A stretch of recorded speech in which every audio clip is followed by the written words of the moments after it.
بسم اللہ الرحمن الرحیم۔ السلام علیکم۔ Welcome to Sadaf Aslam voice. دمشق کا معروف و مشہور تاجر رات کے پچھلے پہر سڑکوں پر ٹہل رہا تھا۔ موسم خوشگوار ہونے کے باوجود اس کا دم گھٹا جا رہا تھا۔ ڈاکٹروں کے مطابق اس کے پاس ہفتہ یا 10 دن سے زیادہ ٹائم نہیں۔ دنیا کی ہر آسائش کے ہونے کے باوجود بے بسی کا عالم یہ تھا کہ ٹائم سے پہلے ہی سب کچھ ختم ہوتا محسوس ہو رہا تھا۔ ملک کے ڈاکٹروں نے جواب دے دیا تھا۔ ایک ننھی سی امید کے ساتھ امریکہ میں علاج ہو سکتا ہے، وہ بھی دم توڑ گئی۔ جب وہاں کئی مہینے ٹیسٹ وغیرہ کروانے کے بعد سینئر ترین ڈاکٹر نے آخرکار ایک دن آ کر نرمی سے سمجھایا کہ آپ کے پاس زیادہ ٹائم نہیں ہے، لہٰذا میرا مشورہ ہے اور عقل مندی بھی یہی ہے کہ باقی کا قیمتی ٹائم آپ اپنے بیوی بچوں کے ساتھ گزاریں۔ رات کے اس پہر بے خبری کے عالم میں نہ جانے کتنی دیر ٹہلتا رہا۔ اس کی سوچوں کا تسلسل تب ٹوٹا جب ٹہلتے ٹہلتے وہ ایک تنگ سے رونق پل پر پہنچ چکا تھا۔ سڑک پر دوسری طرف اسٹریٹ لائٹ کے نیچے ایک خاتون کھڑی کسی آدمی سے گفتگو کر رہی تھی۔ 30 سال کے لگ بھگ خاتون کا انداز منت و سماجت والا تھا، جبکہ بندہ کوئی اوباش قسم کا تھا جو کہ اس کی بات نہیں مان رہا تھا۔ اس کی چلنے کی رفتار خود بخود آہستہ ہو گئی۔ کانوں میں جب آواز پہنچنا شروع ہوئی تو خاتون کہہ رہی تھی، خدا کے لیے مجھے اتنے پیسوں کی ضرورت ہے، بچے بھوکے ہیں، میں تمہارے ساتھ چلنے کے لیے تیار ہوں۔ جبکہ وہ اوباش قسم کا بندہ اس خاتون کی قیمت آدھی سے بھی کم دینا چاہ رہا تھا، اور یہ کہ تمہاری اس سے بھی کم قیمت بنتی ہے بول رہا تھا۔ پھر وہ کندھے اچکاتا ہوا چل پڑا اور خاتون حسرت کی تصویر بنی کھڑی رہ گئی۔ وہ تھوڑا آگے جا کر مڑا اور خاتون کی طرف چل دیا۔ اسے نزدیک آتا دیکھ کر خاتون چوکنی ہو گئی، امید بھری نظروں سے قریب آنے والے کو دیکھنے لگی۔ نزدیک پہنچنے سے پہلے خاتون آگے بڑھی۔ اس کا انداز ایسا تھا کہ جیسے اپنے آپ سے زبردستی کر رہی ہو۔ اس نے قریب پہنچ کر سلام کیا۔ خاتون نے مصنوعی مسکراہٹ کے ساتھ جواب دیا اور ٹٹولتی نظروں سے دیکھا اور تھوڑا قریب ہوتے ہوئے معنی خیز انداز بنا کر پوچھا، کیا موڈ ہے؟ وہ پیچھے ہٹا اور نرمی سے کہا، نہیں، ایسی کوئی بات نہیں۔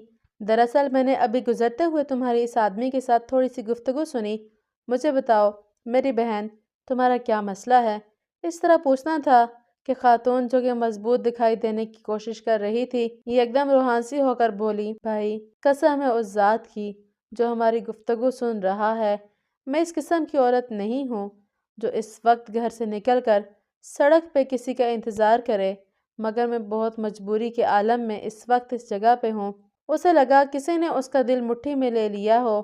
اس نے مزید نرمی سے کہا، دلوں کا حال تو اللہ جانتا ہی ہے، مجھے بتاؤ کیا بات ہے؟ وہ عورت بولی، میں ایک بیوہ عورت ہوں، میرے چھوٹے چھوٹے بچے ہیں، شوہر کو فوت ہوئے سال ہونے کو ہے۔ شروع میں تو پڑوسی رشتہ دار کچھ مدد وغیرہ کر دیتے تھے، پھر آہستہ آہستہ سب لوگوں نے ہاتھ کھینچ لیا۔ گھر میں راشن نام کی کوئی چیز نہیں، کرایہ دار کا صبر بھی ختم ہو گیا ہے۔ اس نے کل شام تک کی آخری مہلت دی ہے، اگر کرایہ نہ دیا تو سامان سمیت گھر سے نکال دے گا۔ میرے پاس اب اور کوئی چارہ نہیں سوائے کہ میں اپنے آپ کو۔ یہ کہتے ہوئے اس کی آواز بیٹھ گئی۔ اس نے بھی جلدی سے دوسری طرف مڑ کر بہانے سے اپنی آنسو صاف کیے، پھر مڑ کر جلدی سے بولا، بس ٹھیک ہے بہن، کوئی بات نہیں، اور اپنی جیبوں میں ہاتھ ڈالیں تو پتہ چلا کہ جیبوں میں جو رقم ہے وہ نہ ہونے کے برابر ہے، کیونکہ جس عالم میں وہ نکلا تھا اسے تو ہوش ہی نہیں تھا۔ اس نے خاتون سے کہا، فی الحال یہ رکھو اور مجھے اپنا ایڈریس بتاؤ۔ فکر کرنے کی کوئی ضرورت نہیں، اپنے گھر جاؤ، انشاءاللہ سب ٹھیک ہو جائے گا۔ خاتون بے یقینی کے انداز میں اس کی طرف دیکھ رہی تھی، جیسے سوچ رہی ہو کہ اس پہ بھروسہ کرے یا نہ کرے۔ اس نے پھر سے یقین دہانی کرائی کہ تم جاؤ اور ایڈریس بتا دو بس۔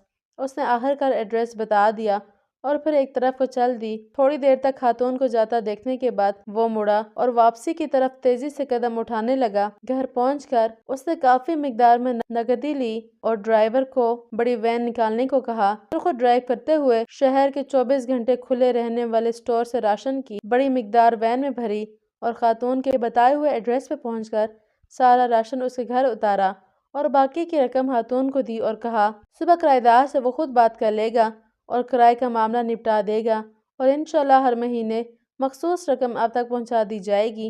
یہ کہہ کر جلدی سے بنا کچھ کہے سنے واپس مڑ گیا۔ خاتون بت بنی بے یقینی کے عالم میں کھڑی آنسو بھری نگاہوں سے دیکھتی رہ گئی اور وہ وین سمیت نظروں سے اوجھل ہو گیا۔ اس کی کیفیت اب کافی بلکہ بہت مختلف تھی۔ اس کے